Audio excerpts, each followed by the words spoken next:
Good morning, class 11. How are you? I hope you are all good at home. So, children, today we are going to revise our poem number 4, Childhood, written by Marcus Nathan.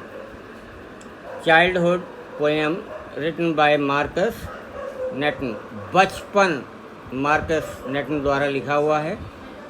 And please open to page 58 of your book. Page number 58.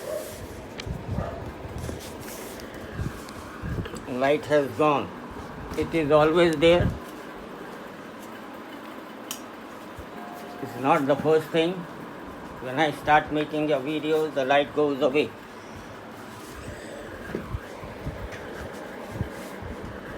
Okay. So now we see. Start from here. Right from the beginning. When did my childhood go? Was it the day I ceased to be 11? Was it the time I realized that hell and heaven could not be found in geography, and therefore could not be? Was that the day? When did my childhood go? Was it the time I realized that the adults were not all they seemed to be? They talked of love and preached of love, but did not act so lovingly. Was that the day? In the third paragraph, poet says, when did my childhood go? Was it when I found my mind was really mine, to use whichever way I choose, producing thoughts that were not those of other people, but my own and mine alone? Last paragraph, where did my childhood go? It went to some forgotten place that is hidden in an infant's face. That is all I know.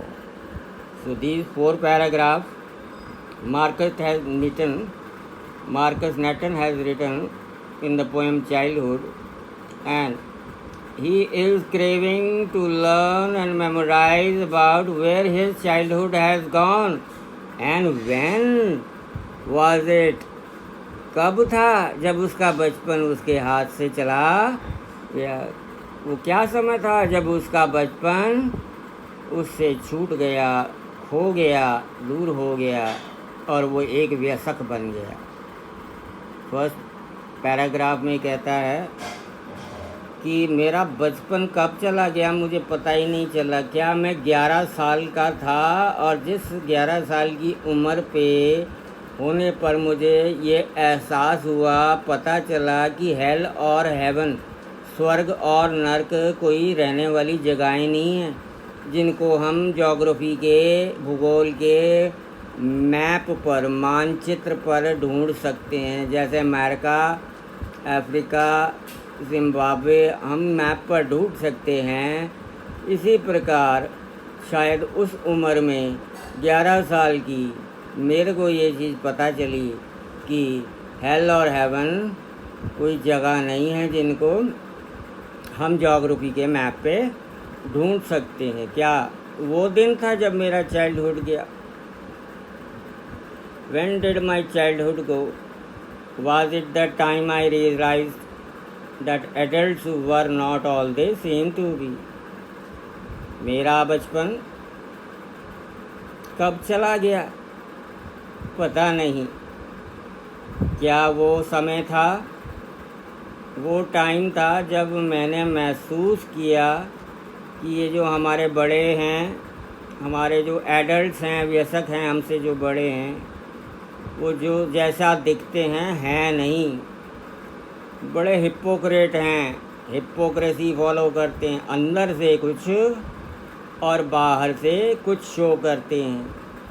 मतलब हम ये तो कहते हैं आपस में परस्पर प्रेम से रहना चाहिए, हमें प्रीचिंग करते हैं कि नहीं, लड़ाई नहीं, झगड़ा नहीं, आपस में प्रेम प्यार से रहो, लेकिन खुद लविंगली एक्ट नहीं करते। जब भी देखो अंदर लगे रहते हैं। एग्ज़ाम्पल के लिए कोई भी बड़ा ले ले, हम अपने घर में, राइट, आपस में भिड़े रहते हैं। प्यार नाम की चीज़ उनमें झलकती नहीं है, लेकिन हमको कहते हैं कि आपस में प्यार से रहो, एक दूसरे को परस्पर प्रेम में रहो, लड़ो नहीं, झगड़ो नहीं, और खुद ऐसे एक्ट नहीं करते, एक हिपोक्रेसी फॉलो करते हैं, ऐसा प्रिटेंड करते हैं जैसा कि वो है नहीं। जब इतनी समझ आ गई मुझको, क्या तब मेरा बचपन मेरे से दूर हुआ। तो सेकंड पैराग्राफ में जब बड़ों की समझ आ गई उसको, तो सोचता है कि क्या मेरा बचपन उस समय जब मैं इतना बड़ा हुआ, बड़ों को समझने लगा, क्या मेरा बचपन तब चला गया। When did my childhood go? Was it when I found my mind was really mine to use whichever way I choose? Third paragraph में मार्कस नेटन कहता है, कब चला गया मेरा बचपन। ये क्या तब चला गया जब मेरे को एहसास हुआ कि भाई मैं अपना दिमाग से खुद अपने काम कर सकता हूँ, मैं अपनी दिमाग की सोच से खुद काम कर सकता हूँ, हर चीज़ का डिसीजन खुद ले सकता हूँ, अपने लिए, दूसरों के लिए। बचपन में मैं ऐसा नहीं करता था, मम्मी पापा से कहता था, वो ला के देते थे, वो चूज़ करते थे, वो डिसाइड करते थे। पर जब मैं क्या ये 14-15 साल का हो गया और अपना जो जीन पहनी है खुद बाज़ार से लेके आया, जो खाना है खुद अपने पसंद का खाने लगा, अपने डिसीजन खुद लेने लगा, अपने दिमाग से खुद प्रोड्यूस करने लगा अपने विचार, producing thoughts that were not those of other people. अब ये जो विचार थे मम्मी पापा भाई बहन बड़ों के नहीं होते थे, अब मैं अपने विचार अपने दिमाग से प्रोड्यूस करने लगा। मेरे अपने विचार हुआ करते थे, मेरे अपने डिस्क्रिप्शन होते थे, but my own and mine alone was that the day. क्या ये वो दिन था जिस दिन मेरा दिमाग खुद डिसीजन लेने लगा और मेरा बचपन चला गया। आखिरी पैरा में बच्चों वो कहता है, where did my childhood go, मेरा बचपन कहाँ चला गया। यहाँ पर क्या कहता है, where did my childhood go, मेरा बचपन कहाँ चला गया। फाइनल स्टैंजा में पोएट पूछता है, where did my childhood go, it went to some forgotten place that's hidden in an infant's face, that's all I know. Perhaps his childhood is lying hidden at a place that has been forgotten. शायद उसका बचपन का वो चेहरा या उसका बचपन ऐसी जगह छुपा पड़ा है जैसे जिस जगह को हम भूल गए हैं।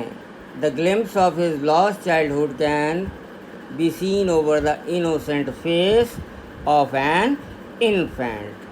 और कवि कहता है कि ये सब चीज़ें बचपन की एक इन्फेंट के फेस में ही नज़र आती हैं। और कहने का भाव है, जब वो एक इन्फेंट था और उसका बचपन उस इन्फेंट के फेस में ही ख़त्म हो गया, उसका बचपन उसकी इन्फेंसीहुड स्टेज के ख़त्म होते ही ख़त्म हो गया। इन्फेंट कहते हैं छोटे बच्चे को, राइट। और उसका बचपन तभी समाप्त हुआ। ठीक है children, once if you say I can again tell you in English. See first paragraph. The poet is obsessed with the loss of his childhood. He wants to know exactly when he lost his childhood. He makes different speculations. अंदाजे अलग अलग लगाता है he makes different speculation कहेंगे, अंदाजे लगाता है. He realizes that the process of attaining adulthood and the loss of childhood is gradual, and it involves different stages of growth. The poet makes a guess that it was the age of 11 when he started thinking like a rational human being. He realized that heaven and heaven were mere imaginary places, and they existed only in mind. They were not to be found on the world map or the map in geography. It was the time when he started distinguishing between the truth and imagination, reality and fiction. Perhaps the poet lost his childhood when he was able to see through the hypocrisy of adults. He realized that the grown-ups were not as good as they appeared to be, nor did they practice love in their life as they frequently talked and preached. Gradually, when he learnt this art, he moved a step forward. He moved a step towards adulthood. There came a stage in the poet's life when he developed the art of independent thinking, अपने आप से सोचना, अपने दिमाग का इस्तेमाल करना. At this stage, he realized that his mind was his own. He realized that his mind was his own, and it was not influenced. It was not influenced or directed by others. It was not influenced by others, the adults. The day he developed his individuality, he ceased to be a child. He stopped to be a child. And in the final stanza, the poet asks, "Where did my childhood go?" Then he comes out with an answer. Perhaps his childhood is lying hidden at a place which has been forgotten. And that place which has been forgotten is the child's infancyhood. The child infancyhood means when he was a very small child and had innocent face. At that time, his childhood had gone somewhere. So this is the poem Childhood. Very nice poem he has said. Right? I have given you the question answers. Now you have to see yourself, revise them. In exam, one para come, 2-4 questions based on it. You should know the poem properly. You can answer them very well. Okay? Now you please revise it. Thank you and have a nice day.